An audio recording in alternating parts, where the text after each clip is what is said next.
आदाब, KP news 24/7 में आपका स्वागत है। मैं हूं मुस्तफा आदिल। आइए सबसे पहले देखते हैं मुख्य समाचार।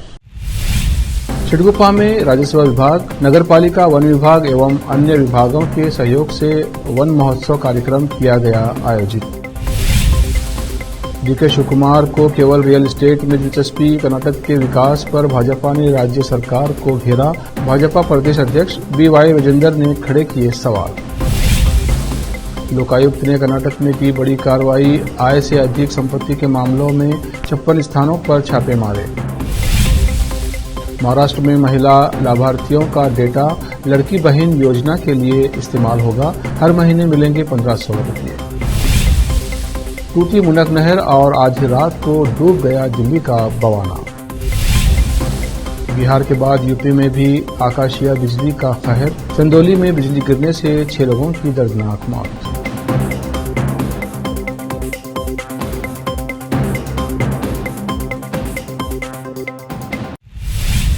अब समाचार विस्तार से।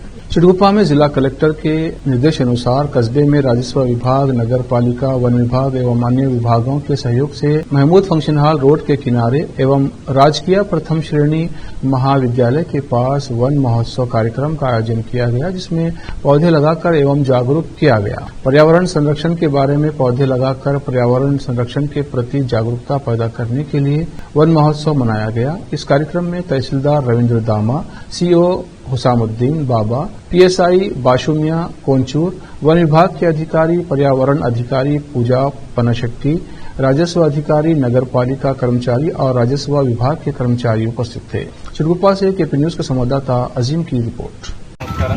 तम्मेल्लरिಗೂ ತಿಳಿದಿರುವಂತೆ ನಾವು ಶಾಲೆ ಓದುವಾಗ ಅಥವಾ ಕಾಲೇಜ್ ಓದುವಾಗ ಪ್ರಬಂಧಗಳು ಕೇಳೋರು ಏನಪ್ಪ ಅಂದರೆ ಜಾಗತಿಕ ತಾಪಮಾನ ಏರಿಕೆ ಅಂತ ಹೇಳಿ 20 ವರ್ಷ ನಾವು ನಮ್ಮ ಜೀವನವನ್ನು ಕಳೆದು ಬಿಟ್ಟಿವಿ।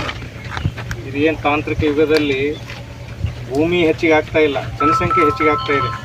ಮನುಷ್ಯ ಏನು ಅಭಿವೃದ್ಧಿ ಪಥದಲ್ಲಿ ಸಾಗ್ತಾ ನಾವು ಪರಿಸರವನ್ನು ನಾಶ ಮಾಡ್ತಾ ಇದ್ದೀವಿ। ಇದು ಒಂದು ಸರ್ಕಾರದ ಕಾರ್ಯಕ್ರಮ।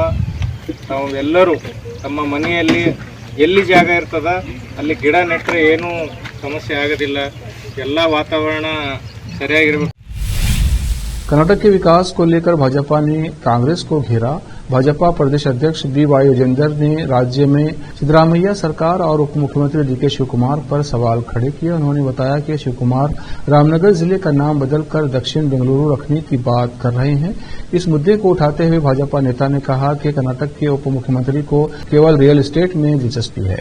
मीडिया से बात करते हुए भाजपा नेता BY विजेंदर ने कहा, वर्तमान कांग्रेस सरकार को राज्य के विकास की कोई परवाह नहीं है। राज्य में विकास कार्य ठप पड़े हैं। अब deputy CM DK Shivakumar Ramanagara जिले का नाम बदलकर दक्षिण बेंगलुरु करने की बात कर रहे हैं। भगवान जाने इस फैसले के पीछे क्या एजेंडा है। पूरे कर्नाटक को ये मालूम है कि शिव कुमार केवल रियल एस्टेट में दिलचस्पी रखते हैं। मुझे लगता है कि इस सोच के पीछे भी एक रियल एस्टेट एजेंडा है। भ्रष्टाचार रोधी एजेंसी लोकायुक्त ने आज सुबह कर्नाटक में कई सरकारी अधिकारियों के ठिकानों पर छापे मारे। एक अधिकारी ने बताया कि लोकायुक्त ने आय से अधिक संपत्ति के आरोपों और शिकायतों से जुड़े मामलों में छापेमारी की कार्रवाई की है। कुल 9 जिलों में 11 मामलों से जुड़ी छापेमारी की गई है। लोकायुक्त के 100 से अधिक अधिकारियों ने कलबुर्गी, मध्य दावणगेरे, चित्रदुर्ग, धारवाड़, बेलगावी, कोलार, मैसूरू, हासन और चित्रदुर्ग में छापे मारे हैं। बता दें कि आय से अधिक संपत्ति के 11 मामलों के सिलसिले में 56 स्थानों पर एक साथ छापे मारे गए हैं। भ्रष्टाचार रोधी एजेंसी ने संबंधित जिलों के पुलिस अधीक्षकों के नेतृत्व में पुलिस दलों के साथ मिलकर तलाशी ली। जिन अधिकारियों के यहां छापेमारी की गई उनमें बेंगलुरु के केंगेरी डिवीजन के राजस्व अधिकारी बसवराज माघी, मांड्या के सेवानिवृत्त कार्यकारी अभियंता शिवराजू S, बेंगलुरु के लघु सिंचाई विभाग के सेवानिवृत्त मुख्य अभियंता M रविंद्र और धारवाड़ के परियोजना निदेशक शेखर गौड़ा शामिल हैं। बेलगांव में सहायक कार्यकारी अभियंता महादेव बन्नूर, कार्यकारी अभियंता DH उमेश, दावणगेरे में सहायक कार्यकारी अभियंता MS प्रभाकर, कोलार में तहसीलदार विजयन्ना, मैसूरू में अधीक्षक अभियंता महेश के, हासन में ग्रेड 1 सचिव NM जगदीश और चित्रदुर्ग में अधीक्षक अभियंता KG जगदीश के यहां भी छापेमारी की गई है। महाराष्ट्र में विभिन्न विभागों के पास उपलब्ध महिला लाभार्थियों के पास मौजूदा डेटा का उपयोग राज्य सरकार की हाल ही में घोषित मुख्यमंत्री माझी लड़की बहन योजना के लिए किया जाएगा। विभाग के अधिकारी ने ये जानकारी दी है। इस संबंध में बुधवार को विभिन्न विभागों के अधिकारियों ने बैठक की। विधानसभा चुनाव से पहले घोषित इस योजना के तहत पात्र महिलाओं को हर महीने 1,500 रुपये मिलेंगे। महिला एवं बाल विकास WCD विभाग के एक अधिकारी ने कहा कि डेटा इकट्ठा करने के बोझ को कुछ हद तक कम करने के लिए मौजूदा डेटा का उपयोग करने पर विचार किया गया है। महाराष्ट्र को 2024 के लिए सर्वश्रेष्ठ कृषि राज्य पुरस्कार से सम्मानित किया गया है। ये पुरस्कार एग्रीकल्चर टुडे द्वारा बुधवार को राज्य सरकार को दिया गया। यह पुरस्कार महाराष्ट्र के मुख्यमंत्री एकनाथ शिंदे को केंद्रीय मंत्री शिवराज सिंह चौहान और नितिन गडकरी ने दिया है। इस मौके पर शिंदे ने कहा कि मैं एक किसान का बेटा हूं और मुझे महाराष्ट्र के लाखों किसानों की ओर से ये पुरस्कार लेते हुए बेहद खुशी हो रही है।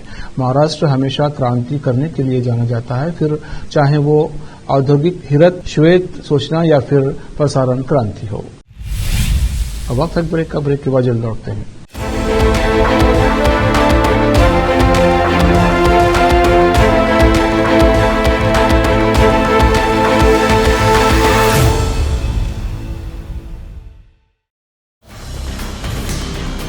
हिंदुस्तान के हर कोने में हम हैं मौजूद।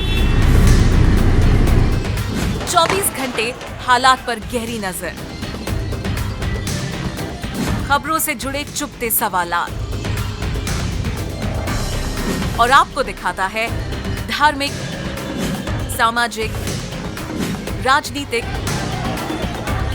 लोकल और इंटरनेशनल न्यूज की सबसे बेहतर कवरेज जो आपको रखती है हर पल बाखबर। देश और दुनिया भर की खबर के लिए देखते रहें KP News 24/7।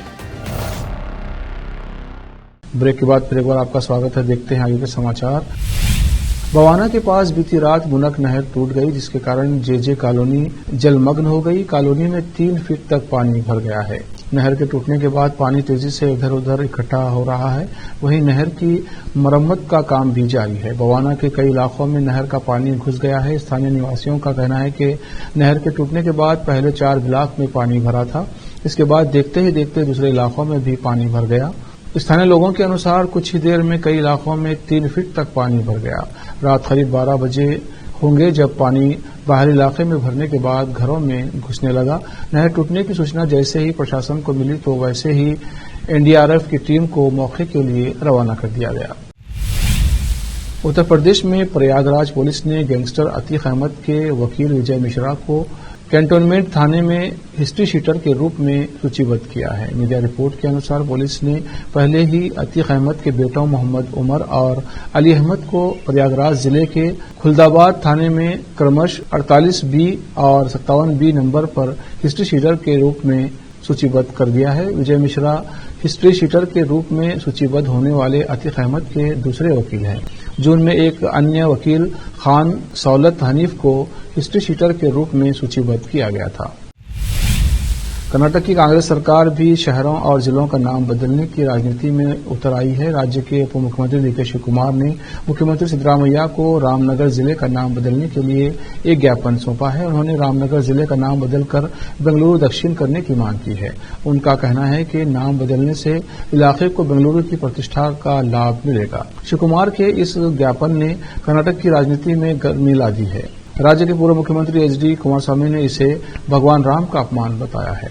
DK शिवकुमार ने दूसरी बार रामनगर का नाम बदलने की मांग की मुख्यमंत्री से कही है। उनकी दलील है कि नाम बदलने से बेंगलुरु की जो प्रतिष्ठा है उसका फायदा रामनगर को मिलेगा। शिवकुमार ने जो ज्ञापन CM को सौंपा है उसमें कहा गया है कि लोग चाहते हैं कि बेंगलुरु की प्रतिष्ठा का लाभ रामनगर, मगधी, हरोहल्ली, कनकपुरा और चन्नापटना तहसील को मिले। उनका कहना है कि देवनहल्ली, दोड्डाबल्लापुरा, हॉसकोटे, रामनगर, कनकपुरा, चन्नापटना और मगधी के लोग मूल रूप से बेंगलुरु के ही हैं। शिवकुमार ने रामनगर जिले का नाम बदलकर बेंगलुरु दक्षिण करने और रामनगर को उसका जिला मुख्यालय बनाने की मांग की है। चंदौली में तेज बारिश के साथ गिरी आकाशीय बिजली की चपेट में आने से 6 लोगों की दर्दनाक मौत हो गई। प्राकृतिक आपदा में दर्जन भर लोग झुलस गए। जिला अस्पताल में भर्ती कराया गया है। उपचार कर रहे चिकित्सक ने बताया कि उन सभी झुलसे हुए लोगों की हालत अब खतरे से बाहर है। बुधवार शाम 10 जुलाई को जिले के अलग अलग हिस्सों में आकाशीय बिजली से कई लोग हताहत हुए। मुगलसराय कोतवाली क्षेत्र के भिसौड़ी गांव में मोती सीवन में भैंस चरा रहा था, तभी आकाशीय बिजली की चपेट में आने से उसकी मौत हो गई। ऐसे ही अलीनगर थाना क्षेत्र के बरुईपुर गांव में भैंस चराते समय एक बच्चे समेत 2 लोग आकाशीय बिजली की जद में आए और सभी की जान चली गई। वहीं मुगलसराय कोतवाली के ही कुंडा कला गांव में गंगा किनारे 2 लोग भी आकाशीय बिजली के शिकार हो गए हैं। नीट यूजी पेपर लीक मामले में अब सुप्रीम कोर्ट 18 जुलाई को अगली सुनवाई करेगा। कोर्ट ने इस मामले को लेकर फिलहाल अपना फैसला सुरक्षित रख लिया है। माना जा रहा है कि 18 जुलाई को कोर्ट इस मामले में कोई बड़ा फैसला सुना सकता है। पहले ऐसे माना जा रहा था सुप्रीम कोर्ट इस मामले पर आज ही कोई बड़ा फैसला सुना सकता है, लेकिन ऐसा नहीं हुआ। सुप्रीम कोर्ट में सीजेआई की बेंच ने साफ कर दिया है कि अब इस मामले में 18 जुलाई को ही सुनवाई होगी।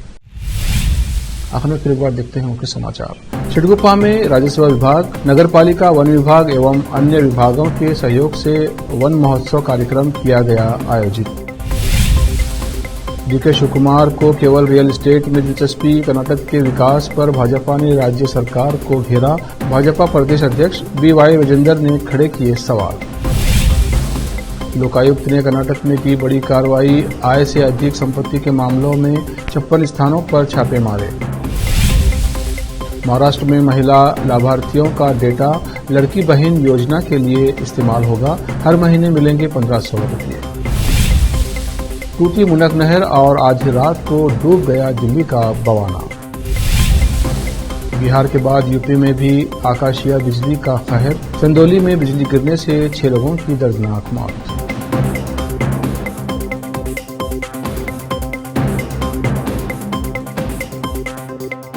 केपी न्यूज में इतना ही। देश प्रदेश के समाचारों के लिए देखते रहिए केपी न्यूज 24/7। धन्यवाद।